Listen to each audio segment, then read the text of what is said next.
Hey everyone, in this video, let's find out how you can delete your Yupp account. In order to do so, here we are at Yupp.ai, and guess what? Yupp no longer exists. So, if you do have an account, it doesn't exist either.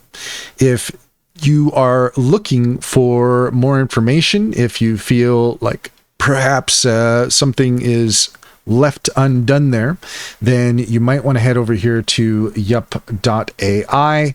But when you get here, you're going to find that there is not much here in regards to contacting anyone. It is basically just a page that says that Yupp is no longer existent. And that's all there is to it. If you found this video helpful, please leave a comment and like and subscribe, and don't forget to set your notifications for more helpful tips. Also, if you take a look in the description, you'll find a link to our link tree. There you'll find our socials and our top AI recommendations, including Cintra. Cintra is a fantastic business strategy tool that gets to know you and your business, offering tailored insights to help you succeed. Check out our YouTube playlist all about Cintra and use our referral code SKILLCRAFT60 to get 60% off your first month subscription. Finally, if you're interested in an online bank, check out Simply Financial. Use our referral link and you can get $50 to open an account.